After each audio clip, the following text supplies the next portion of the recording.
29 दाक्षिणात्य कलाकार ईडीच्या रडारवर आलेत। सिने कलाकार, यूट्यूबर आणि इंस्टाग्राम इन्फ्लुएन्सरवर ईडीनं गुन्हा दाखल केलाय।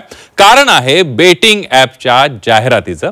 बेटिंग ॲपचा प्रचार करणं या कलाकारांना भोवलेलं आहे। ईडी आता या कलाकारांना चौकशीला बोलावण्याची सुद्धा शक्यता आहे। बघूया।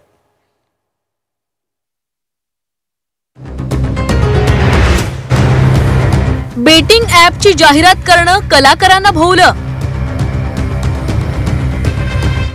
29 दाक्षिणात्य कलाकार ईडीच्या रडारवर। दाक्षिणात्य मनोरंजन विश्वात खळबळ।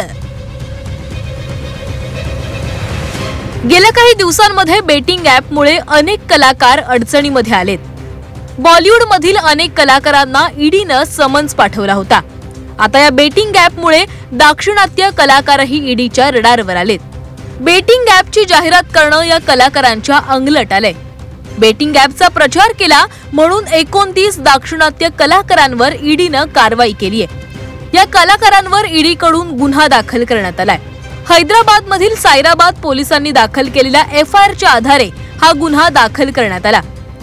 दाक्षिणात्य सिनेसृष्टीतील कलाकार, यूट्यूबर आणि इन्फ्लुएन्सर्सचा यामध्ये समावेश आहे। काही बड्या कलाकारांचीही नावं यामध्ये समोर आली आहेत।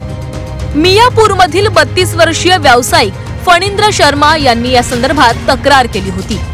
सामान्य लोक कलाकारांची जाहिरात बघून पैसे गुंतवतात आणि त्यामुळे सामान्य नागरिकांना मोठा आर्थिक फटका बसतो। सर्वसामान्य आर्थिक संकटामध्ये सापडतात असा आरोप त्यांनी त्यांच्या तक्रारीमध्ये केला होता। आणि त्यानंतर सर्व कलाकारांवर माहिती व तंत्रज्ञान कायद्याअंतर्गत गुन्हा दाखल झाला। मनी लॉन्ड्रिंग आणि बेकायदेशीर सट्टेबाजी संदर्भात चौकशी सुरू आहे। तर ईडी या 29 कलाकारांनाही चौकशीला बोलावू शकते। यामध्ये अभिनेता राणा दग्गुबती, प्रकाश राज, विजय देवरकोंडा, अभिनेत्री मंचू लक्ष्मी, निधी अग्रवाल आणि अनन्या नागेला यांच्यासह बड्या सेलिब्रिटींचा समावेश आहे। बेटिंग ॲप प्रकरणी बॉलिवूड सेलिब्रिटी आधीपासूनच ईडीच्या रडारवर आहेत।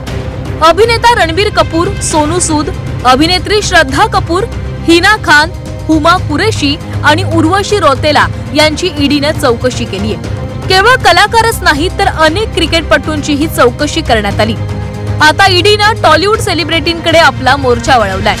त्यामुळे या 29 दाक्षिणात्य कलाकारांना ईडी चौकशीला बोलवणार का आणि कधी बोलवणार याकडे लक्ष लागलेलं आहे। ब्युरो रिपोर्ट, झी 24 तास।